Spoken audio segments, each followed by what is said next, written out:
Hello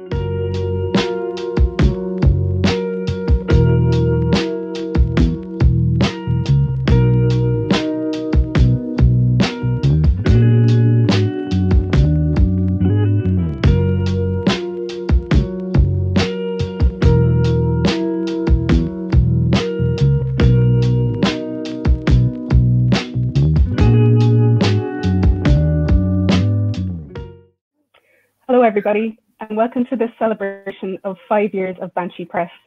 My name is Eimear Ryan, and along with Laura, Cassidy and Claire Hennessy, I'm one of the founders and editors of Banshee. Thanks so much to everybody for joining us tonight at the Dublin Book Festival. I hear we have about 120 in the audience, so thank you all so much for tuning in.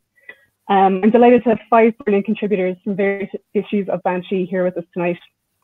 We have Kevin Power, whose fiction appeared in issue 6 of the magazine. We have Ellen Brickley, whose work has appeared in several issues, most recently our current issue, issue 10. We have Bebe Ashley, whose poetry appeared in issue 9. We have Marie Gethins, whose flash fiction has appeared in issues 6 and 9. And we have Tom Vowler, whose fiction appeared in issues 3, 7, and our most recent online spring issue. So before the guys read, I suppose I'd like to give you some background on Banshee. Laura, Claire and I are all writers, and we've been friends for many years. Sharing work with each other, recommending books to each other, swapping lots of literary gossip. And I suppose starting our own journal was always a running joke that we had in our conversations. At some point though, we became serious about it. We saw lots of other Irish female editors like Susan Tomaselli at Gorse, Sarah Davis Goff and Lisa Cohen at Tramp, and or Sinead Gleeson with her incredible anthologies. And we were inspired by them and thought that the time was right to give it a go. So in the spring of 2015, we opened our submissions. We were extremely lucky to receive work from writers that we'd all admired for years, including Deirdre Sullivan, Jessica Traynor, Dylan Brennan, Mary O'Donoghue, Eleanor Hooker, and loads more. We also had Sinead Gleeson's first published essay in our very first issue, which is our eternal claim to fame. Also in issue 1, we had a brilliant short story from a young writer called Lucy Sweeney Byrne. And from the moment the story landed in our inbox, we said to ourselves, it'd be really great to be able to do a collection of stories with Lucy. Fast forward to 2019, we published Paris Syndrome by Lucy Sweeney Byrne. This is it here. It's a brilliant and hilarious collection of stories about a young woman traveling the world alone, finding excitement and danger around every corner. And it's been shortlisted for a number of awards, most recently the Edge Hill Prize. We're also very excited for the publication this day week of Gold Light Shining, which is this stunning debut collection of poems from Bebe Ashley, who's here with us tonight. We're so excited to get this book out into the world, and we'll hear from Bebe in a little while. We're thrilled as well this autumn to have published our landmark 10th issue. It's a bumper edition, literally twice the size of the first ever Banshee 5 years ago. There's 180 pages of brilliant fiction, poetry and essays in here. And for any writers in the audience, we're also open for submissions currently. So we're accepting essays, short stories, poems and flash fiction for our spring 2021 issue until the end of the month. So you have until Halloween. If you'd like to send us some work, you can view our submission guidelines at our website, bansheelit.com. And the 5 readers that we have tonight, I think, really demonstrate our aesthetic, what our aesthetic is like, and what kind of writing we enjoy. So with that, I'll introduce Kevin Power, our first reader. Kevin is the author of 2 novels, Bad Day in Black Rock and the forthcoming White City. His writing has appeared in The New Yorker, the Dublin Review of Books, the Irish Independent and elsewhere. He's Assistant Professor of Literary Practice in the School of English, Trinity College Dublin. So welcome, Kevin. Thanks a million, Eimear, and thank you all for coming. And it's wonderful to be to have the opportunity to celebrate Banshee, and it's an incredible journal run by 3 incredible people, and it publishes work of just such a consistently high quality. I'm very excited about Bebe's book as well. Congratulations, Bebe, on that. That's amazing. Okay, without further ado, I'm going to read something from the new book. It doesn't require too much context. All you need to know is that the main character, the narrator, his name is Ben, has fallen on hard times after his father has been arrested and CAB have seized his assets. So Ben has been cut off. He's been forced to get a job in a call center and is taking quite a lot of drugs to medicate his misery. And he's just been invited to meet an old school friend named James Mullins, who is seems to want to offer him a job. So that's where we are. He's going to meet Mullins at a hotel. When I arrived in the dining room of the Radisson at 7:30 that evening, I found Mullins dressed in gym gear, a sleeveless nylon top, skin-tight cycling shorts, and a pair of box fresh running shoes. I missed my workout this morning, he said. You don't mind if I get in a quick one, do you? You're welcome to join. I thought of the 2 Xanax I had swallowed on the bus. I'll just wait in the bar, I said. Mullins frowned. You've no kit, he said. Here, I'll tell you what, you can borrow my spare. I really don't, I said. The gym here is pretty solid, Mullins said. He was already striding through reception. What do you, bench press, row? Seeing no alternative, I trotted after him. I row a bit, I said. You want to balance a workout, Mullins called over his shoulder. I try to do 2 hours a day. Don't always have the time. Like today, I had a meeting with these VC guys at 7 a.m. and then just emails back and forth all day. I wondered what VC stood for, apart from Viet Cong. We arrived at a glass wall through which the hotel gym was broadcasting its motion freeze of tame gay porn. Mullins thrust a sports bag into my arms. Spare kit. I should really just wait in the bar, I said. Mullins said, sure, hop on the rowing machine. I'll only be half an hour.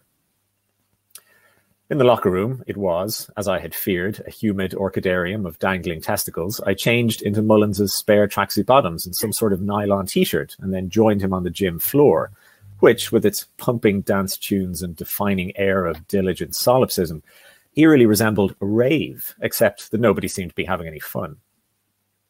Mullins strapped or wedged himself into a machine shaped like an Iron Maiden and began moving parts of it with his arms and legs. Some of the lads are into 4 or 5 hours every day, he said in a level voice. I used to be mad into it back in school, but the whole career thing kind of takes over, you know?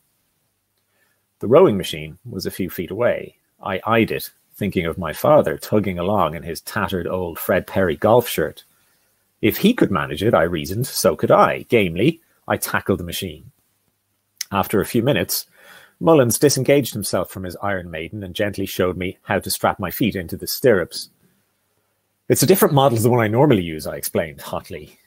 They're actually fairly standard, Mullins said. Here, you press some buttons on the LCD screen. That's your meters, that's your time, that's your split. Of course, I said. Mullins departed for the far end of the gym, where he began lifting silver barbells steadily, frowning at himself in the floor-to-ceiling mirror.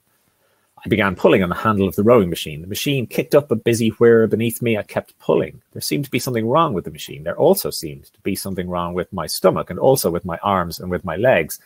I pulled on the handle again. Then I pulled some more. I felt I had a pretty good rhythm going for a while. Then the situation deteriorated. I was pulling not just against the machine, but against the inertia of my Xanax-softened limbs. The blood had drained from my head and I was feeling a strong urge to take a nap. All at once, the contents of my stomach presented themselves at the back of my throat. I panic-swallowed and stopped rowing. I looked at the screen. It said that I had rowed 32 meters. The elapsed time said 1 minute, 17 seconds. My skin had broken out in a fever sweat. I took several deep breaths to calm myself down and then vomited profusely all over the floor of the gym.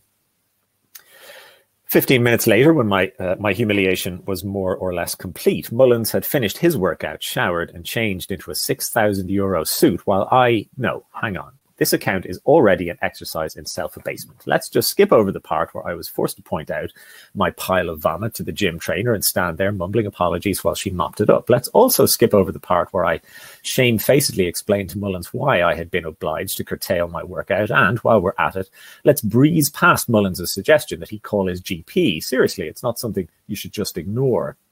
Let's just take all that as read, shall we, and go straight to the part where Mullins puts down his martini and says, Serbia.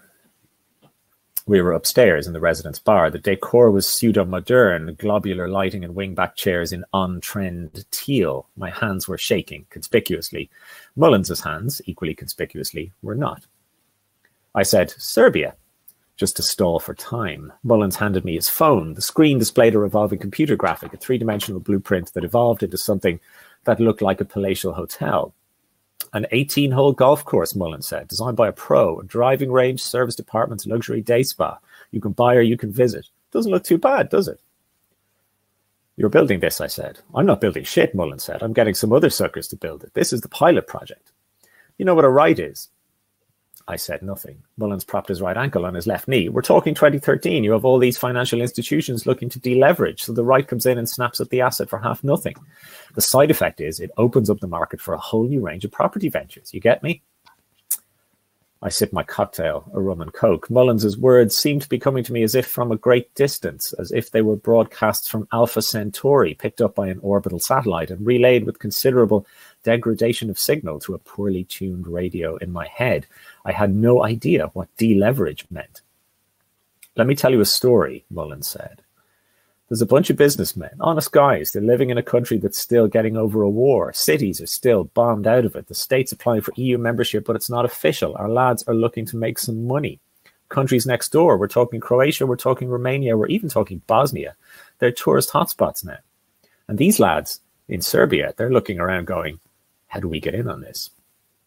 Without appearing to have ordered 2 more drinks, Mullins had ordered 2 more drinks. Playing along, I made a vague effort to recall some details about the Balkan Wars, which had ended, my recollection was hazy, during my last year of primary school.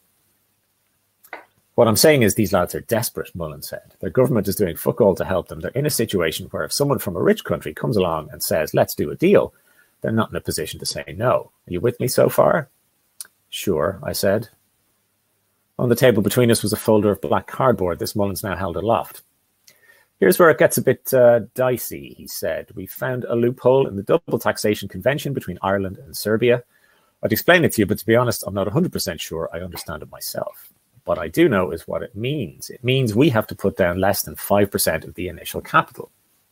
In an effort to halt the flow of Mullins's spiel, I said, the initial capital on what exactly? Golf resort, Mullins said, shaking his head as if to ward off a mosquito. I felt, rather than saw, his muscles exert themselves in an effort of self-control. It's based on the K Club. And you want to build this golf resort, I said, rubbing my head, in Serbia. As I may have said before, nothing gets past old Ben. It costs fuck all to draw up the plans, Mullins said. The real work is finding the site, getting the permits, etc. They're tied up in applications on their end to 2 governments. Meanwhile, we've sold off plans to a few lads. We know they're holding the bag and we're out of there. Boom, gone. This made no sense to me, but I remembered that money, like God, needed only faith to work. In any case, I grasped the gist. You were defrauding them, I said. Mullins pursed his lips. Not defrauding, taking advantage of a loophole. He leaned forward suddenly. We've checked these guys out. They don't know what they're doing. They can't believe we're willing to get into bed with them. They're lying awake at night, dreaming of living in a country where rich people spend money on trips to 5-star resorts. We dangle that dream in front of their faces. He sipped his martini. Imagine where Ireland was 30 years ago. That's where these guys are now. And we're like fucking Americans coming in, flashing the cash. We're not breaking the law. We're just working to our own advantage. I'm struggling, I said, to see what my job would be, theoretically. Theoretically, Mullins smiled. Let's say we call you a development consultant. We go over there, we wear some fancy suits, we talk up a storm, we get them to sign. Maybe we visit the site. What I need from you is to talk a good game. Maybe even write the ad copy. The lads I'm working with, they're smart guys, but they're not, what's the word? Rhetoricians. You know what I mean? We need someone who can bamboozle these fuckers with some fancy lingo. That's your job. Get them to sign. As soon as they do, we're in the black. And I mean majorly in the black.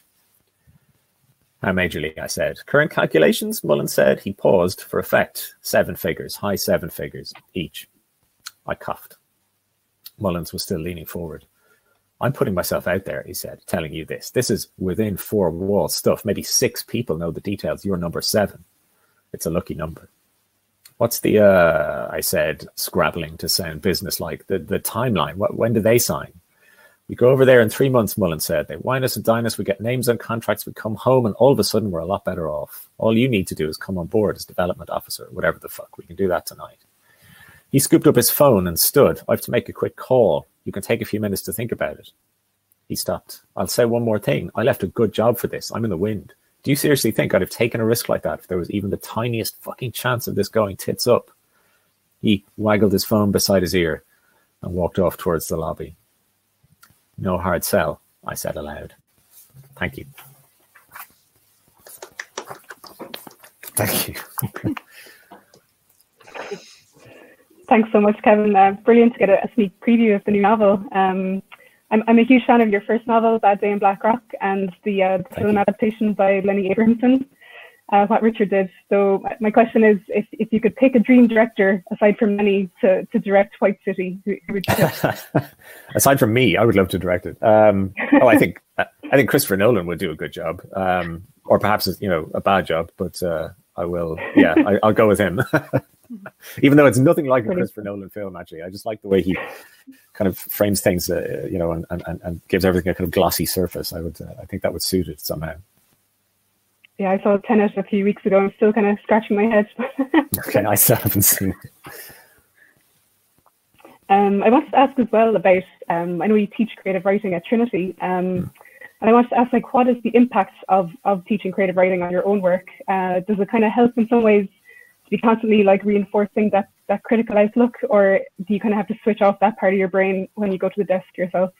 Yeah, that's a good question. I think you're right. I think you have to very much try and switch off the teaching, the pedagogical part of your mind in order to generate work. Because when you're generating work, you have to feel very vulnerable and open and honest, and you can't really feel critical, because if you do, it stops it dead. You're just, you're looking at the page and you see everything that's wrong with it. So it can be quite difficult. And when during term time, we're in the middle of now, I almost never write fiction, because I'm reading my students' work and I'm thinking about it critically, and I'm trying to frame how to help them best, and it's just not the right frame of mind for generating new stuff. So yeah, I tend to find it tricky to move between those modes.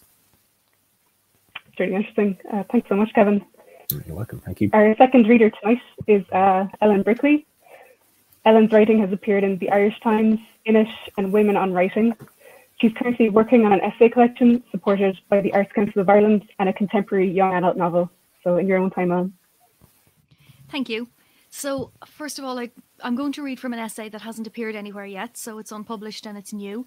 And I'm really sorry if anyone joined tonight hoping to forget about COVID-19, because I'm afraid it's the inevitable COVID-19 essay or piece that I think every writer is probably going to produce in 2020. So it is about an experience I had earlier on this year in the first phase of lockdown, when my mother was unexpectedly hospitalized for 4 days, fine now. And it was kind of a thought-provoking experience to go through that at such a strange time. So, that's the context. It's provisionally called The Stay. It's said that everyone in Ireland has a Bono story. Mine is short. He delivered my grandmother's milk. Everyone in Ireland has a COVID-19 lockdown story too. Mine has an ambulance in it instead of a milk float. The day after Boris Johnson was admitted to intensive care, I called an ambulance for my mother. I hadn't seen her in weeks, in line with the Irish government advice of the day, but I could tell from her usual daily text messages that something was wrong. She seemed confused, and this is not usual. I was there when my father had the heart attack that took 4 days to kill him. I should have been blasé, pulling on a cigarette at the end of a bar, downing a shot in defiance of all I had seen before. I was not, and the pubs were closed. I got to my mother's house just before the ambulance did, grateful for the lack of traffic, grateful for someone else to drive me there, grateful above all when the experts turned up to take over. I was allowed to travel with her in the ambulance, more gratitude, probably because my mother's primary symptom was confusion, so my information was better than hers. At the hospital, I registered her at the admissions desk, reeling off comfortable facts of a life, home, birthday, that were transmuted by crisis into stark data, address, date of birth. Then, no longer allowed in the hospital, I sat in the car park in the cold April sun, waiting for the staff to call me with an update. My aunts and cousins told me to go home, to at least be comfortable while I waited for the phone to ring. But in some primal way, I needed to be close. Being unable to leave the hospital is how we demonstrate love. It's how we perform urgency. I wasn't allowed in, but I couldn't stand to be elsewhere.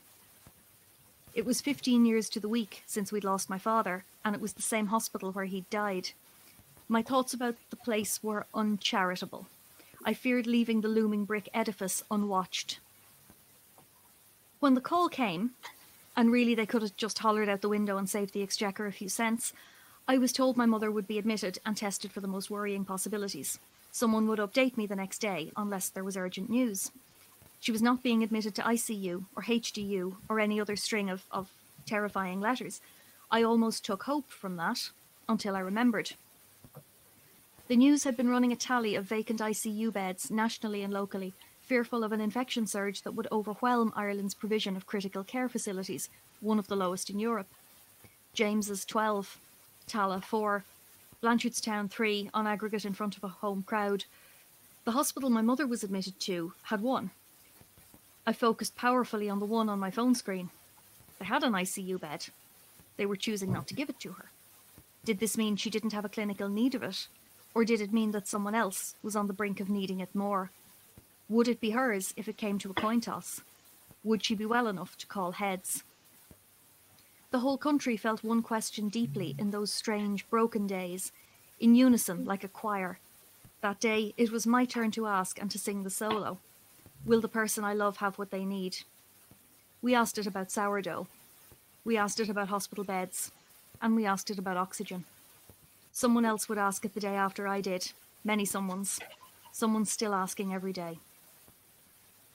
When normal life is suspended, with it goes the rituals that tell us how to behave.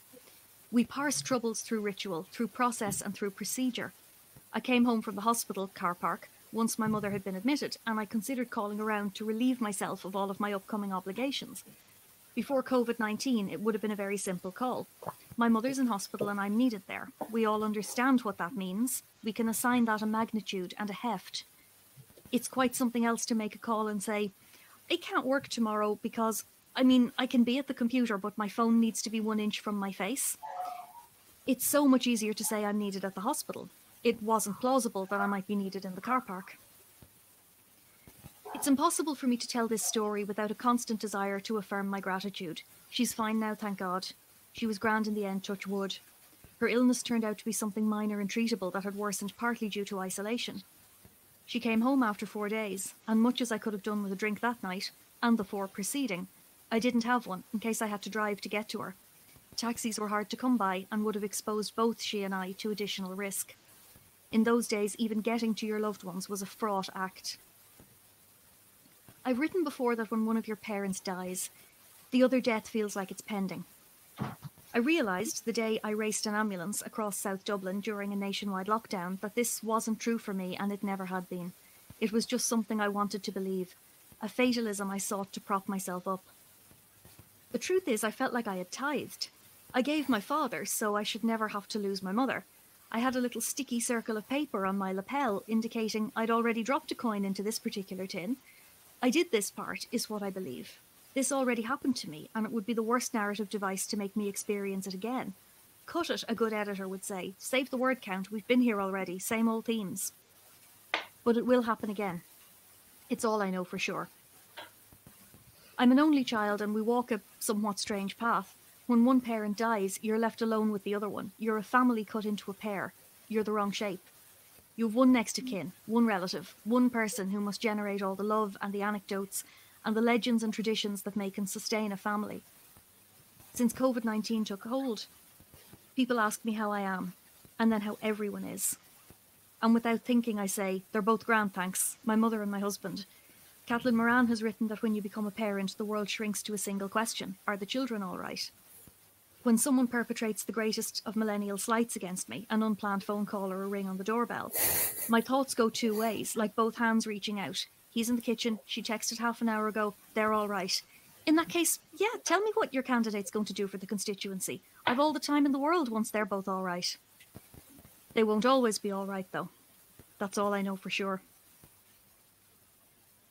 When I dream of my father, which isn't often, the dream is always the same. The great catastrophe of his heart attack still happened, but had a different outcome. He woke from his coma and is still alive.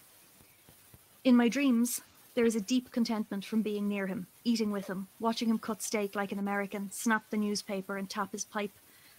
But my dream self carries the knowledge from my waking self. My dream self knows, as she laughs with him, as she spears her meat, what it will be like to lose him. She knows, because I know. And that's the crux of it. In her shadow world he survives, and she's blessed with sitting with him. But she knows she has to lose him. It's all we ever know for sure. Other people dream about having to resit leaving Cert Irish. I dream about having to resit the death of my father. And the horror isn't because I don't know my stuff, it's because I do. I know what it's going to be like, and I know it's coming for me, and I know there's nothing I can do to stop it. And then I wake up, and those are the coldest mornings. They are icy with the inevitable consequence of love. Thank you.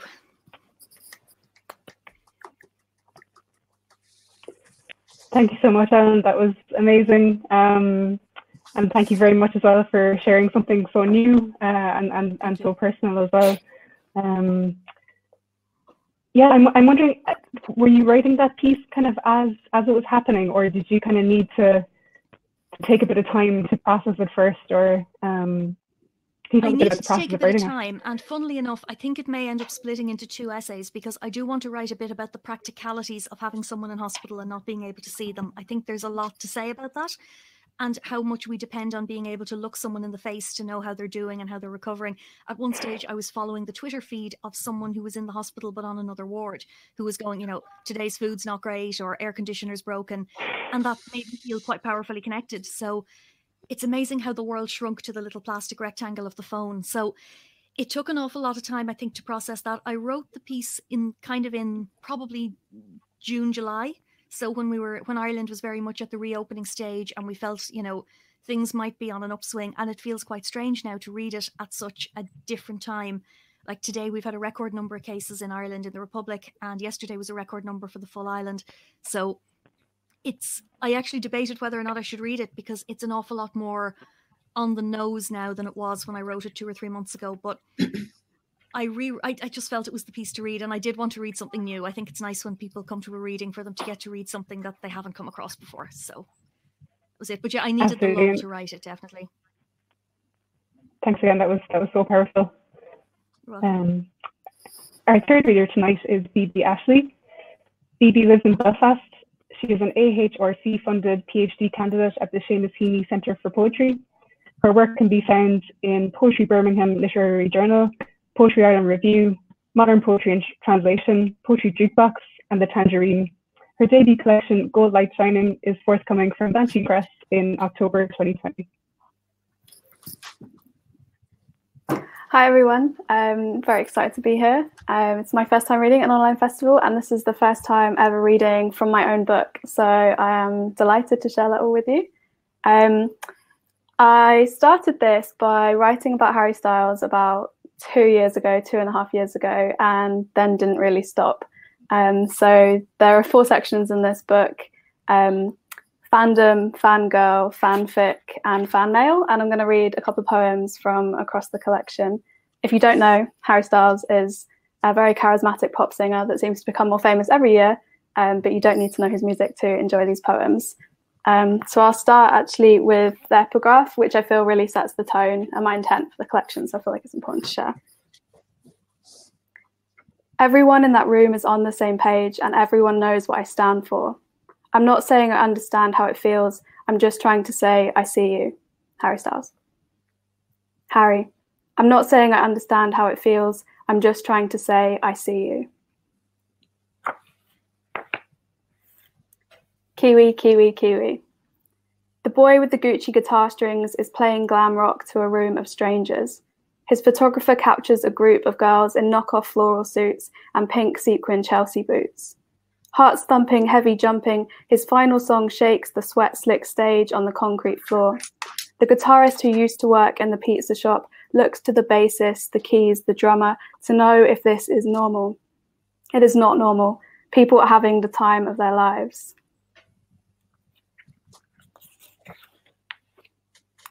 Never going back now. Nobody knew I would spend the next year writing about flares with flora and fauna print. I think most about the yellow silk trousers, their shelves of potted plants climbing the inseam. Nearly always a continent away, I wait in the wrong time zone for lights up, for pixels of dry ice and smoke to clear in the poor connection of the periscope. It wasn't until the embellishments of Basel that I started preparing for next year's silhouette. With a travel scholarship, with beauty papers, I elaborate on a piece of pan collar and pearls. Just have some water. Okay, so much like Harry on his world tour, I got to travel a lot last year, and I was very lucky to be part of a cultural exchange program over in Jordan, which was my first time in the Middle East, and absolutely loved it. Very overwhelming experience, but loved it. And one of the girls there noticed that I was wearing a Harry Styles t-shirt, as I often do, and pointed it out, and we had a really long conversation, and it was a really transformative moment. So this poem is set in Jordan at the night market there. And it's called Cinnamon Honey Butter. Popcorn spits and oil sputters from the open pan, onto the stairwell and into the hands of a boy who, eyebrows high and jaw slack, laughs and throws it, catching it tightly between his teeth.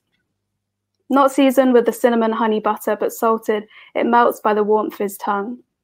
Ahead, the beekeepers are making a commotion. Glass shards have fallen between the cobblestones. A grandmother curses her husband's unreliable hands. Locals begin tallying pathways in the sky. The boy turns and translates for the tourists. The stars are out and so are the bees. Run.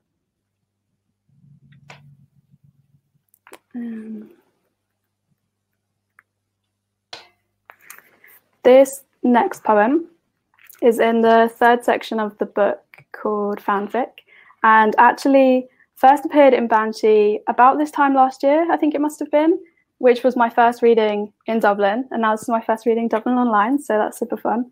And it's one of my favourites in the collection. Quite hard to read because there's no punctuation, but I love it, so I'll try to read it anyway. It's called Swimming Pool. The boy who could have been great at water polo with his long arms and excellent eyesight underwater, despite the hot chlorine air making his head swim, had been in bed with blankets pulled up to his ears long enough that the shadow around him worried enough that as he soothed the boy who was still breathing slowly, he was soft and gentle and lit quiet candles. Until both boys remembered the hurt, the worry, the nausea, the fear, the fear, the fear, the fear, the fear, the fear, the fear that everything overwhelming would ease eventually, and the swimming pool was heated throughout the year.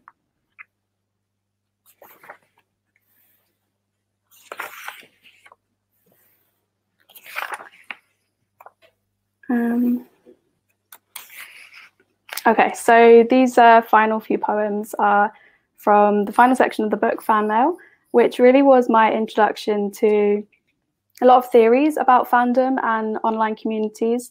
This whole sequence is collaged from Alison Gross's newsletter series that were specifically kind of think pieces about One Direction that progressed over the years as they all went their solo ways. Ali is currently doing a PhD in America, very talented, super intelligent. And these newsletters were really a lifeline into understanding for me what fandom was and how people around the world kind of came together to discuss this. So there's a couple of poems here from that section. Like the washing machine on spin cycle. I am blonde and drunk dancing in the dark to nice boys with acoustic guitars. I intended to be on my own, but it's fun to put on a good show of awkward hip thrusts and hurt feet. There is something that reminds me of the best photo from a cheap camera. The hue of sweetness and ease extends to the endearing flat at the edge of town, to the beautiful, sexy pirate prince who spins, soft-edged and boyish in a white t-shirt. That poem also has a reference to Harris Reed's Amsterdam tour look for Harry Styles, one of my absolute favourites, so feel free to look that one up later. Ghost. He dances to layered vocals, navigates the cool guy criticism in private conversations and parlour games. He translates adjectives into chord progressions, and to feel good, he describes the sunflowers in the kitchen, signs of swagger and joy. He is afraid of the uproar, but is lucky enough to be beautiful. This penultimate poem I wrote a really long time ago, but it's been picked up a couple of times by people that have the kind of advanced copies, and super short but so timely for now. In a time when joy feels like an endangered resource, things are very simple.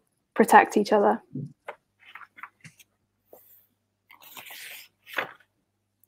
And my final poem today is the final one in the collection, titled Harry. You found something peculiar being anonymous in Japan. Even with the katakana of your name embroidered onto soft hoodie fabric, you let the Shiba Inu lick the residential plants hiding from the residential air conditioning unit. You jogged the yellow-tiled steps in yellow striped socks. You pushed aside the painful stage of growing out curls with gravity in a place that seemed to stretch sideways in all seasons. Of all the moonstruck moments, this is the one I'd most like to meet. Thank you. I have some more water now.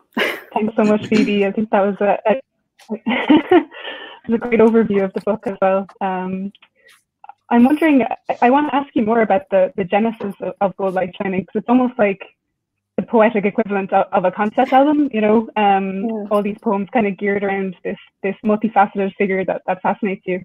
And I wonder, how did it come about, and at what point did you realize you were writing a collection about Harry? So it actually started with Fresh as Flu. I think the first time I moved to Belfast, I'd had Fresh as Flu, and I was in bed watching many hours of YouTube clips. And as the algorithm kind of builds, it ended up showing me like a lot of One Direction X Factor clips and One Direction interviews. And then I got really interested in kind of the cadence of how Harry Styles talks, and he's very charismatic, and I didn't really know a lot about him. So I kind of wrote a first poem that didn't make it into the book, which I'm pleased about because it wasn't good enough. A first poem as a joke, kind of using loads of quotes of different things he said. And then it was really fun. So I just wanted to carry on. And the more I kind of learn about his music, and I kind of kept seeing references appear around the world to where I was. And it was just something that brought me a lot of joy. And I really wanted to write something that was fun.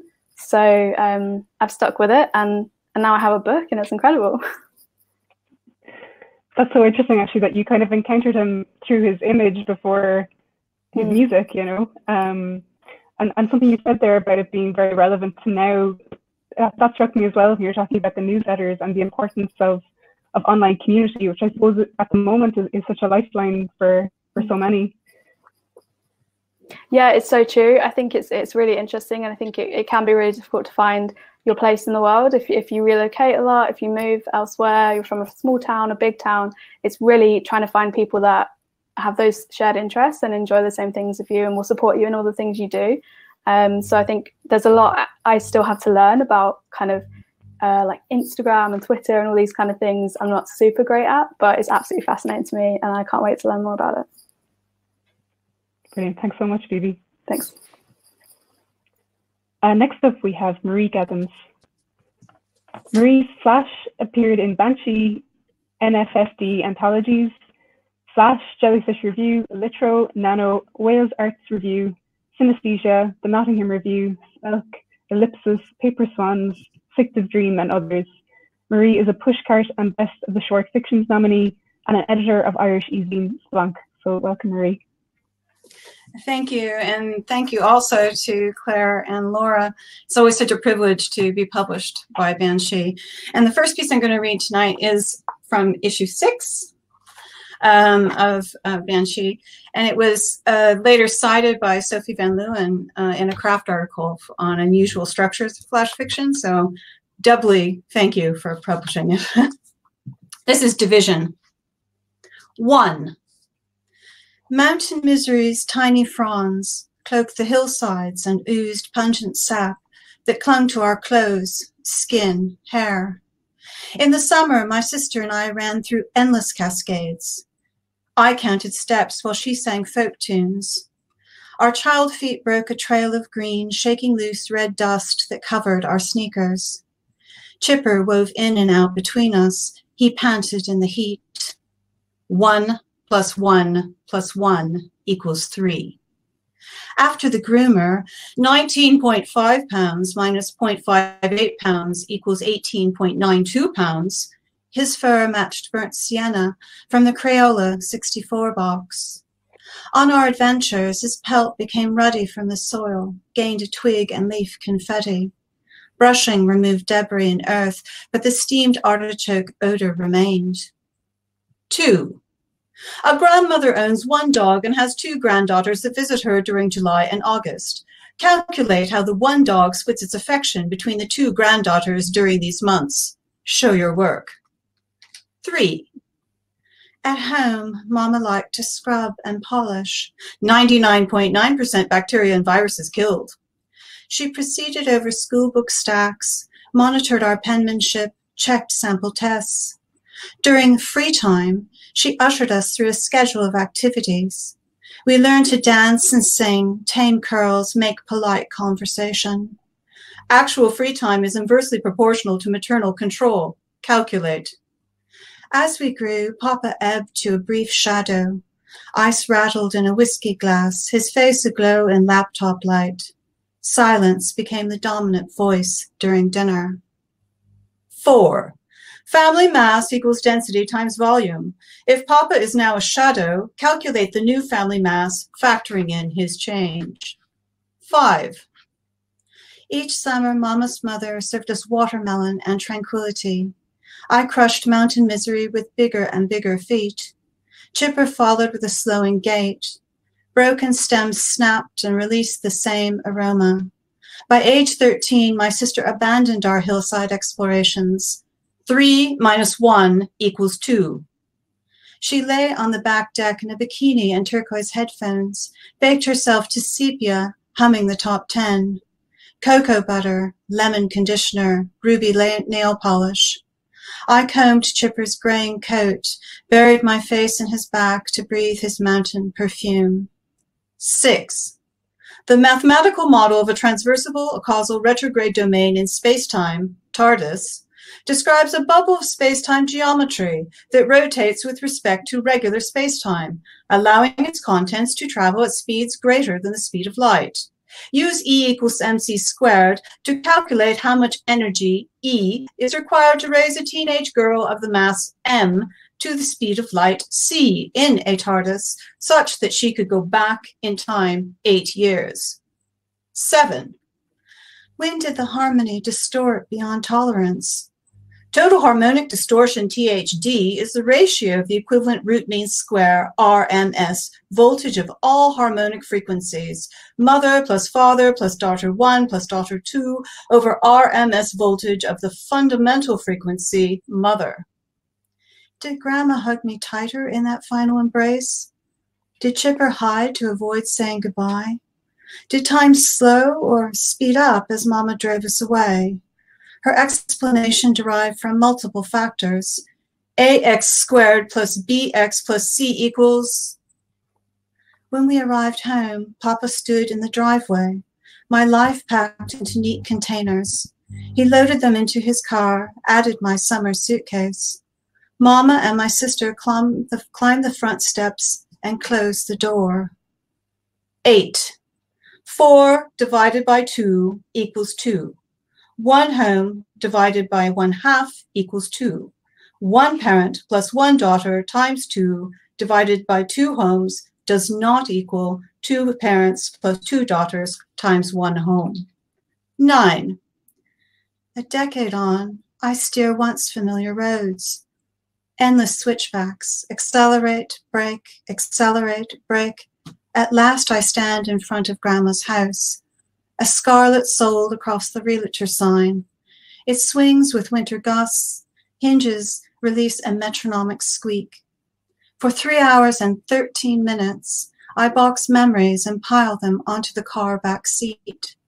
Later, my sister and I will make 2 inheritance piles. But before partition, that conclusive split, I will climb the hill behind Grandma's house and gather a bouquet of mountain misery. 10. 2 minus 2 equals 0. The next piece I'll read was shortlisted last year for the Cambridge Flash Fiction Prize. It's called Lifeline. Shrimp hearts are located inside their heads, behind the brains. A breeze blows my hair, strands snag on my outlandish nose. Nathan is negotiating on the docks. He turns to give me the thumbs up. On average, people have 18 inches between their hearts and brains. When Nathan lugs the bucket over to the pickup, he'll whisper, "Score." I'm a vegetarian.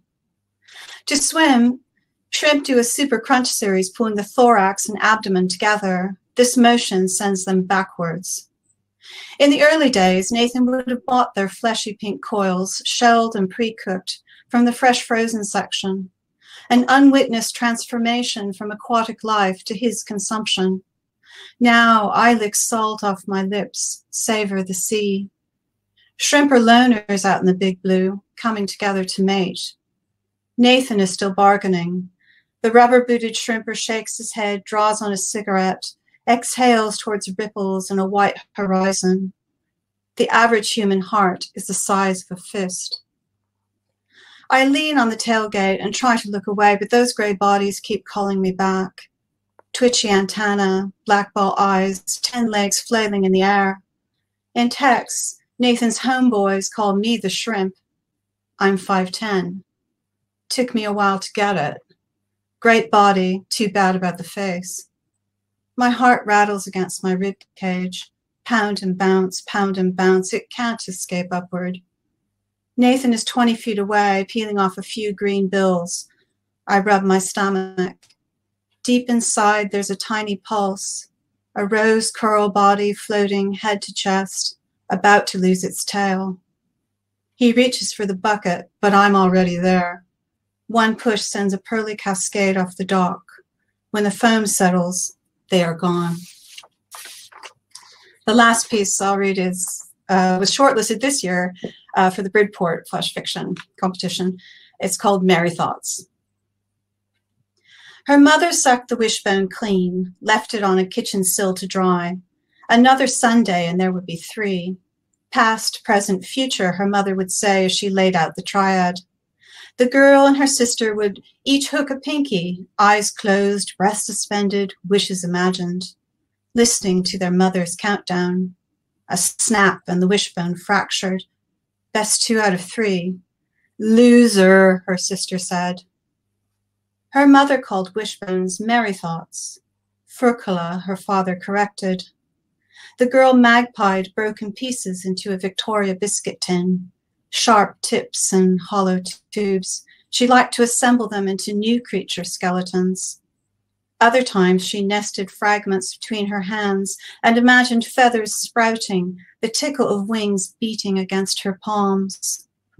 Why don't chickens fly? The girl asked. Her father lifted Encyclopedia 4, Delusion to Frenson, onto the kitchen table, found foul, instructed her to read. It said that confinement had robbed them of this gift. Ancient Greeks held chickens sacred. Their meat never passed Hellenic lips.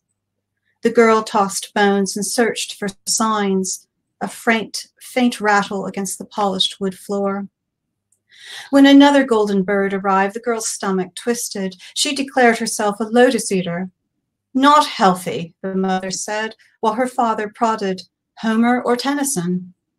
The girl retreated to wishes, those lost and those to be made, unlocked doors, non-imaginary friends, wings sprouting from shoulder blades that lifted her through ceiling plaster and roof tiles into a sky open and cloudless. Thank you.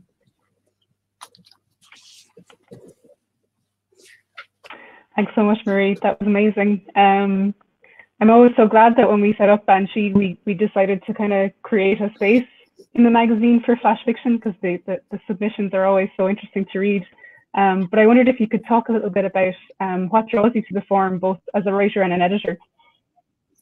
Originally, because of a bit of a panic.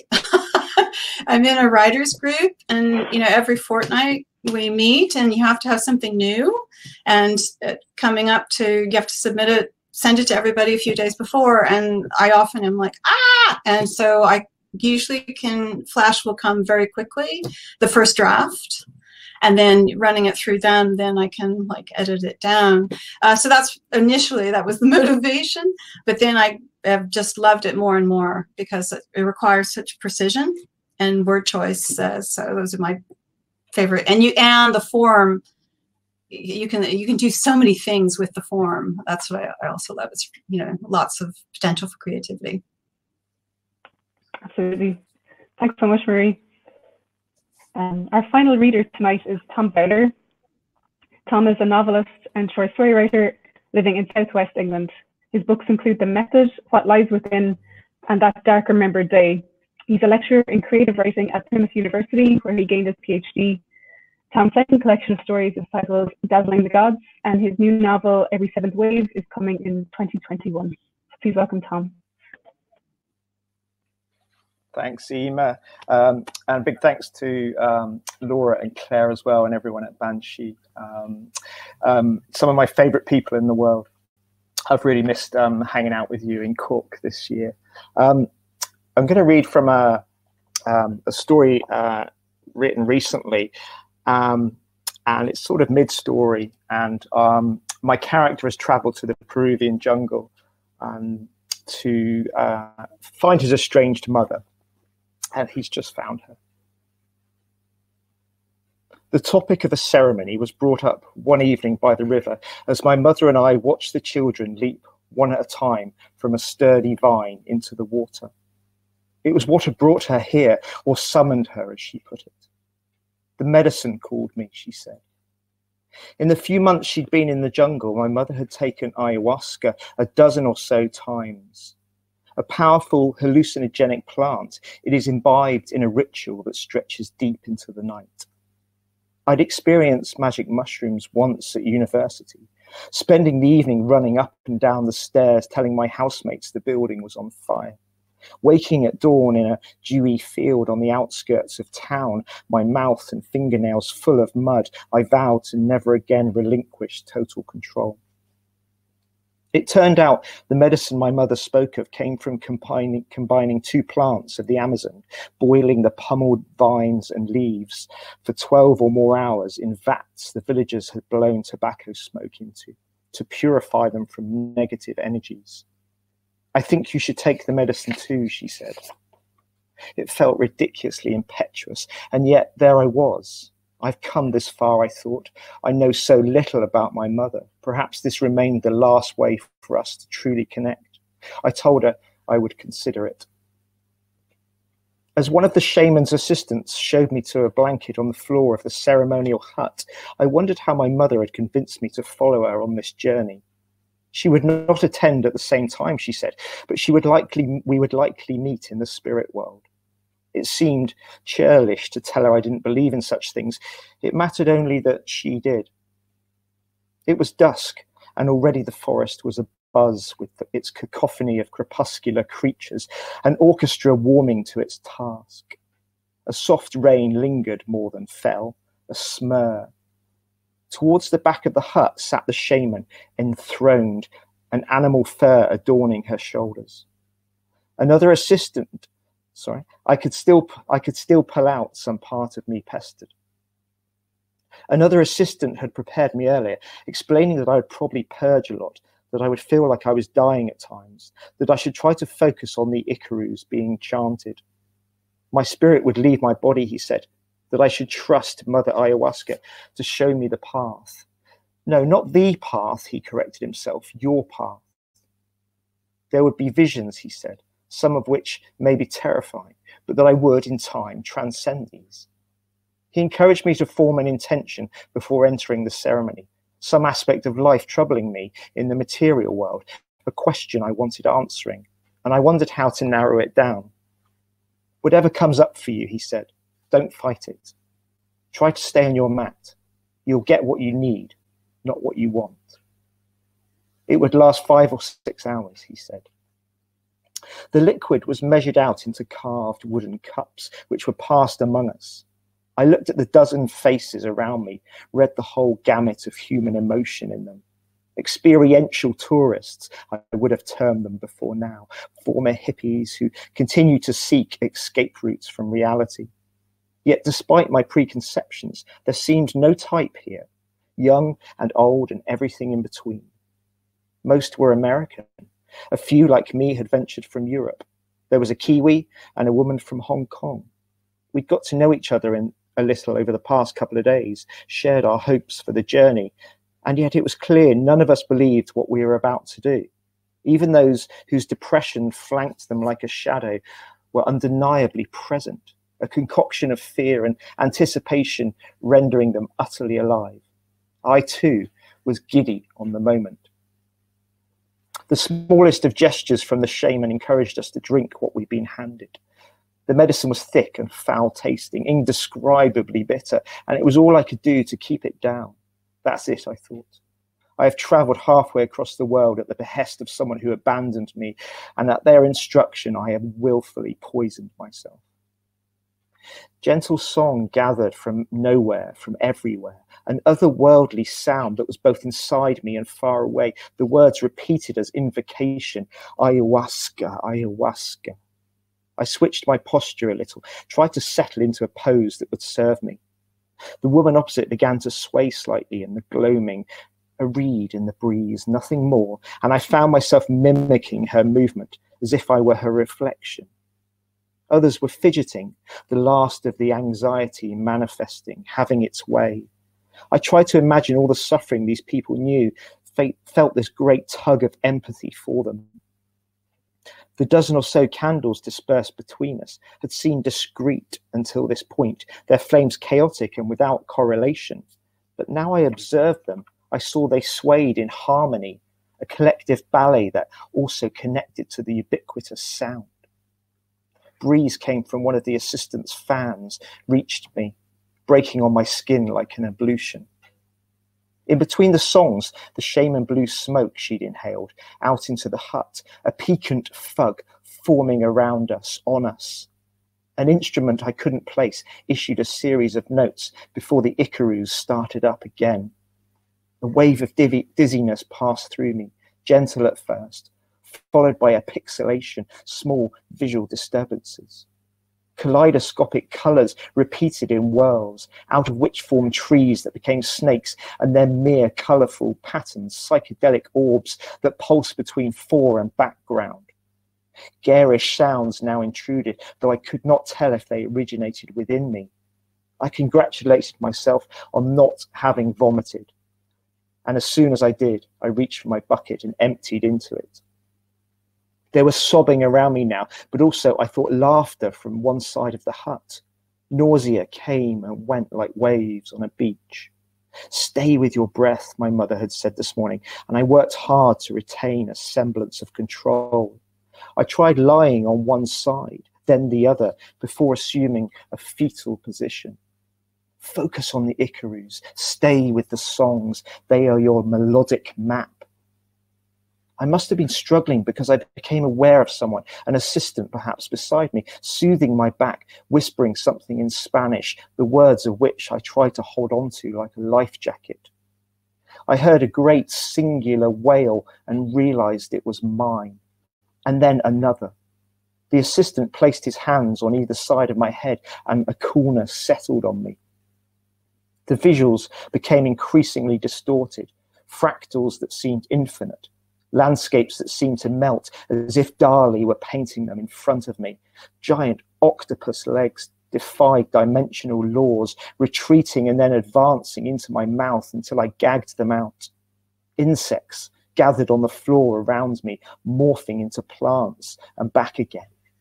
Trails of leafcutter ants flowed like a rivulet across my feet. Hemispherical canopies of trees walled in an axis. Someone howled like a dog, though I could not tell from which direction. I fought to find the songs, to use them as a vine to climb out of this, the chanting and its accompanying percussive beat that had somehow become one. Chica, chica, chica. A phrase from the real world came to me, defragmenting, and with it the image of matter clustering into infinite love. Entities, instead of remaining discrete, were inexorably bound. No thing was separate from another. The appearance of such I now saw was illusory, and at the heart of everything, a botanical coding that was somehow consciousness itself. Let go, the plant enticed again and again. The death of the self, and my ego fought it with all it had to remain. The thrum of the jungle now, and for the first time I felt partly relieved of life's purgatory as the plant spoke to me and I to it. Everyone I had ever hurt approached, everyone who had hurt me. One by one they came as nebulous entities. Those I saw, those I somehow knew to be ancestors gathered.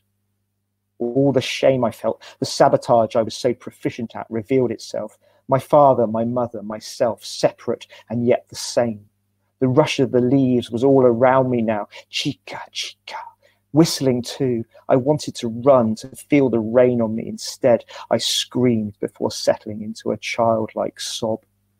And then, after what seemed like an endless night, it was over. One at a time, those around me rose tentatively to their feet and melted away. I wondered how I could lift myself from the blanket with no strength remaining. Back at my hut, I collapsed on the bed. The jungle's soundtrack, a balm. Thank you.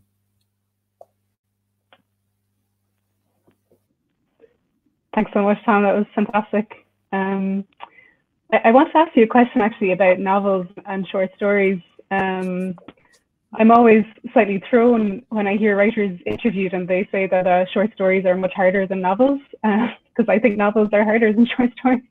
But as someone who's published 2 collections of stories and 2 novels, I figured it'd be interesting to see where you stand on Yeah, on neither this are particularly easy. Let's get that out straight away. I think they present different challenges, and my God, you need stamina to write a novel. You need a different kind of stamina for short stories. I think it's because they're kind of discrete entities, and you have to start one again, and you're starting from scratch with plot and language and tone and character and setting. I just find them incredibly hard to write, short stories. I find them just kind of this the ineffable quality that you need to produce, and they're hard to teach, they're hard to write, but when you get them, when you pull them off, they're just so satisfying. I think I must stop offending novelists and playwrights and poets and memoirists by saying they're the toughest literary form to pull off, but because that's kind of churlish. But I just it's that kind of invitation to speculate that Sontag says of the photograph. The short story, the good short stories do that, and or I think Anne Enright talks about them as being hand grenades rolled across the kitchen floor. But yeah, just I mean, yeah, I don't know. Very different challenges to each, attendant challenges. Absolutely. Thanks so much, Tom. Just conscious of time now, I think that's all we have time for this evening.